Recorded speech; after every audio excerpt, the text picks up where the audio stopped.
Regresamos aquí a través de Radio y Televisión, Antena 7 y su noticiario Enfoque. Es muy grato esta mañana contar con la presencia del doctor Mauricio Alarcón Salvador. Él es el director ejecutivo de la Fundación Ciudadanía y Desarrollo. Doctor, esta ley que se la denomina ley humanitaria en el Ecuador, consiste en una serie de medidas solidarias, ¿no? De alivio social para llevar mejor la cuarentena y evitar problemas, despidos de trabajadores. Pero ¿cuál es el mayor objetivo de esta ley? Porque muchos, y hoy precisamente, hoy lunes 25 de mayo, se está anunciando un paro, si podemos decirlo, una manifestación de los trabajadores del FUD y de otras organizaciones clasistas con el fin de exigir que esta ley se derogue. Buenos días, bienvenido. Buen día, José Luis, y un saludo a toda tu audiencia. Partamos del hecho de que en el mes de abril, a mediados del mes de abril, el Ejecutivo mandó un proyecto de ley orgánica de apoyo humanitario en función de la coyuntura para combatir la crisis, la emergencia que ha sido ocasionada por esta pandemia. Ese proyecto de ley, en su origen, según lo que se señaló incluso en una cadena nacional, no solo que establecía ciertas reglas excepcionales de juego para la situación de emergencia, sino que además determinaba un catálogo de contribuciones, tributos, impuestos, para ser bastantes más directos, para aportar fondos, recursos al Estado para la atención de la emergencia. Recordarán ustedes, recordarás tú, José Luis, que incluso se mencionó que habría un pool, un grupo de organizaciones de la sociedad civil que estarían vigilando el fondo que se le entregue al Ejecutivo a través de esta contribución. Eso en el pasar del trámite legislativo, recordemos que se presentó como proyecto económico urgente, durante 30 días se fue diluyendo y lo que finalmente la semana pasada aprobó la Asamblea Nacional es un proyecto de ley que saca las contribuciones en su totalidad y mantiene simplemente unas reglas relacionadas con la emergencia, de solidaridad, como se denominan, para el bienestar social, la reactivación productiva, la convivencia, que en definitiva son normas relacionadas con los servicios básicos del servicio eléctrico, el arriendo, temas de seguridad social, temas de los seguros privados de salud y algunos temas relacionados con facilidades de pago. Ahí hemos visto, como he dicho, que se han retirado las contribuciones. ¿Qué es lo que quizá genera problemas y que, como tú bien has señalado, podría desencadenar protestas?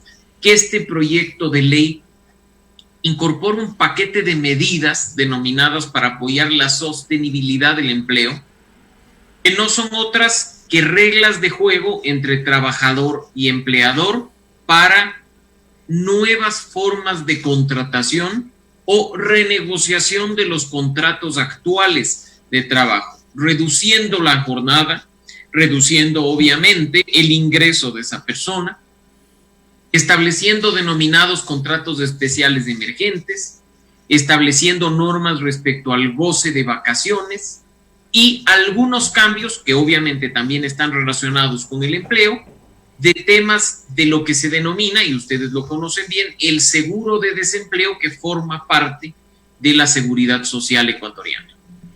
Qué importante, doctor Mauricio Alarcón. Sin embargo, claro, en líneas finales, el mayor objetivo, como usted bien lo manifestó, es reactivar la producción para aumentar la economía en el país y rebajar las pensiones, en cierta manera, educativas privadas. Se trabaja para llegar a un acuerdo entre la empresa y los trabajadores y rebajar los impuestos de servicio eléctrico. Perfecto.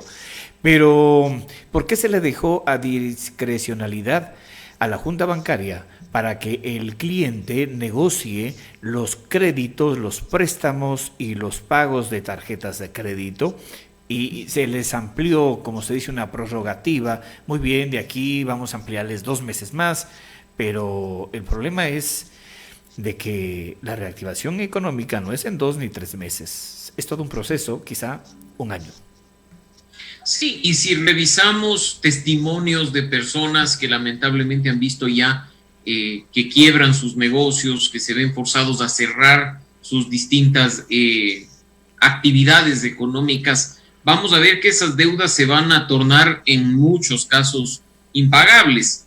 Por supuesto, hemos visto afortunadamente la mayoría del sector bancario y de tarjetas de crédito flexibilidad y apertura para renegociar pagos pendientes con ciudadanos, pero siempre, por supuesto, ha habido la excepción de instituciones del sistema financiero que simplemente deciden no llevar adelante esto y más bien ponerle al usuario, al ciudadano, un trámite engorroso que le dificulte el tema, ¿no? Entonces ahí también, y es un punto que hay que considerar, mucho de esto de dejar abierto el espacio para que las instituciones financieras también lleguen a acuerdos, que es algo que ya se venía haciendo más allá de lo de la ley, obedece también a una realidad, pues como ustedes bien saben, hay instituciones que son más sólidas que otras y que los flujos de dinero que maneja un banco, una cooperativa, una mutualista, son recursos que nos pertenecen a los clientes más que a la institución como tal.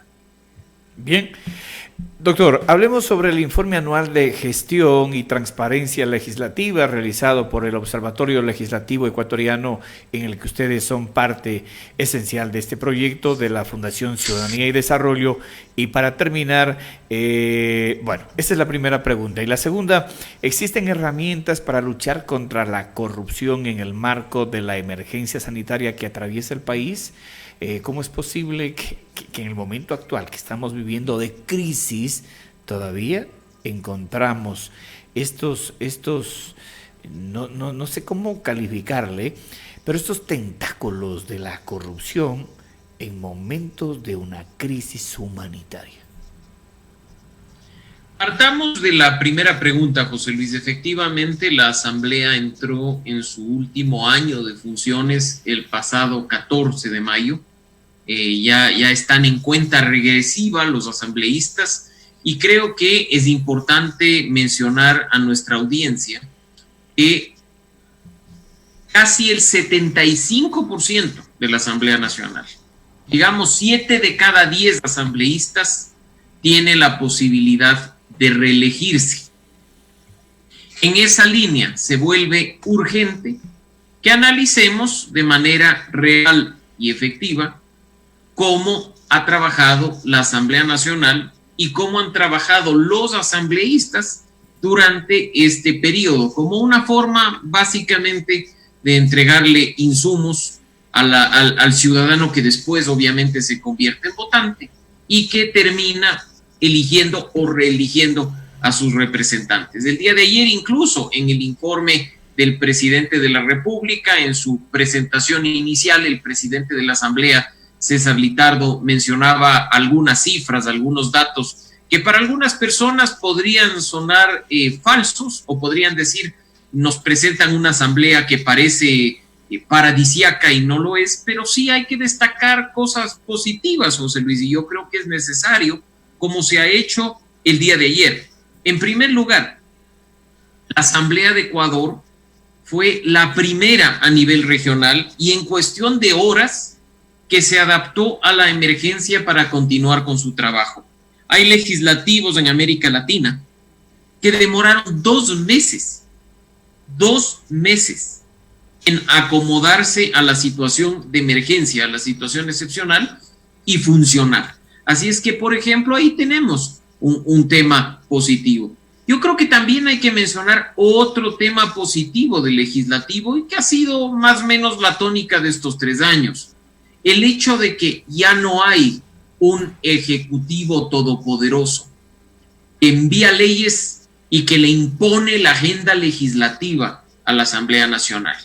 Tan es así que en este periodo incluso se llegó a archivar un proyecto de ley enviado por el Ejecutivo. Recordarán ustedes que ya hubo un proyecto de ley de transparencia fiscal, optimización del gasto, que fue rechazado por la Asamblea. Un proyecto de ley de urgencia económica, se logró los 70 votos y se rechazó el proyecto, algo que hubiera sido impensable en un periodo pasado. Pero claro, siempre también hay que ver el otro tema. el tema del desempeño de la Asamblea Nacional en general y de los asambleístas en específico. Y en esa línea, pues sí, si bien es cierto que se han aprobado varios proyectos de ley y leyes que ya están en vigencia por parte de la Asamblea Nacional, respecto de la agenda legislativa que se planteó para este periodo, lamentablemente los resultados no son los mejores, porque en la agenda, por citar una cifra, se habían propuesto 17 leyes para este periodo, de las cuales apenas específicamente se ha logrado aprobar 5. Y claro, en cuanto al desempeño individual de los asambleístas, no creo que por temas de tiempo debamos entrar al detalle, pero les invitamos a visitar la fanpage de Facebook del Observatorio Legislativo o buscar el informe anual de gestión legislativa en redes sociales para que puedan ver ustedes qué asambleístas responden de manera efectiva a la representación que ejercen de ustedes los ciudadanos. Así es que en general esos son algunos de los datos, invitándoles, como he dicho a José Luis, a revisar este informe anual de gestión de manera detallada. Bueno, y cuando hablamos de datos abiertos, doctor Mauricio, definitivamente es la oportunidad para que los ciudadanos de cualquier nivel, sean estos funcionarios públicos, privados, ciudadanos, en nuestro libre ejercicio que la Constitución Política, la Ley de Participación Ciudadana y Transparencia nos permite, irnos capacitando, porque este es el momento clave y ustedes están promoviendo una serie de seminarios online de datos abiertos. Yo estuve presente en un taller, en un seminario sobre contratación pública para periodistas y una respuesta extraordinaria a nivel nacional.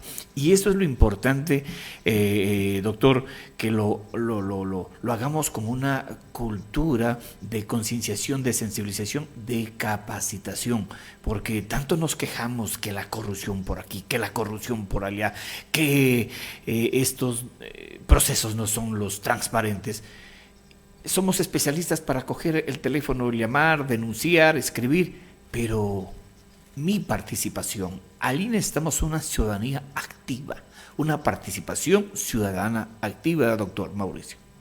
Definitivamente, José Luis, y con eso quizá empatamos la pregunta anterior que quedó pendiente de respuesta. En una situación como la que vive el país de emergencia, que no es una situación ordinaria, sino que es excepcional, es necesario entregar a los ciudadanos más y mejor información. Y dentro de esa línea, como bien señalas, uno de los elementos fundamentales son los datos abiertos. ¿Por qué? Porque no es lo mismo, por decirlo de alguna manera, que yo venga a este programa y mencione un número, como acabo de hacerlo, es decir, de 17 leyes, 5 se han aprobado, a que yo le diga al ciudadano, cuando usted ingrese al informe de gestión de la Asamblea Nacional hecho por el Observatorio Legislativo, va a encontrar unos enlaces, va a poder descargarse datos abiertos para que usted juegue con esa información, para que usted vea cómo se mueven las cifras, para que usted compruebe que lo que nosotros estamos diciendo corresponde a la realidad. Eso pasa en el tema de contratación pública, por ejemplo. No basta con que desde 2008 tengamos una ley del Sistema Nacional de Contratación Pública que generó el portal que más o menos cambios tenemos hasta este momento, sino que la información de contratación pública llegue a los ciudadanos en el mejor formato posible. ¿Para qué?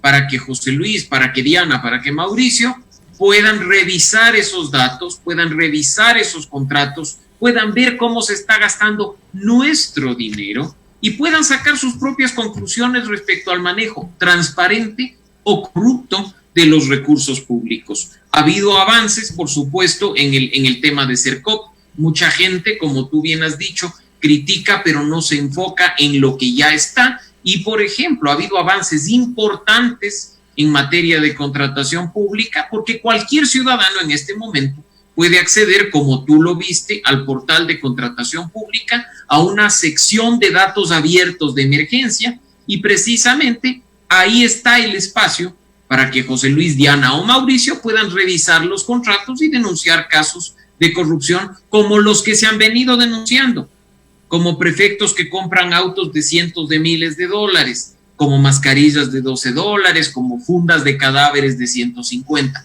Eso se origina, como he dicho, en más y mejor información a disposición de los ciudadanos. Esperemos que ese tema ya no solo sea para una situación excepcional de emergencia, sino que sea ya de manera permanente por el bien del país y por el bien de la contratación. Bien, muchas gracias, doctor Mauricio Alarcón Salvador, director ejecutivo de la Fundación Ciudadanía y Desarrollo. Estaremos la próxima semana tratando de hacer un foro entre usted y algunos otros actores políticos ya para hablar de otro de los temas que es necesario irlos generando en la opinión pública. Muchas gracias a usted, doctor Mauricio. Muchas gracias, José Luis, siempre un gusto.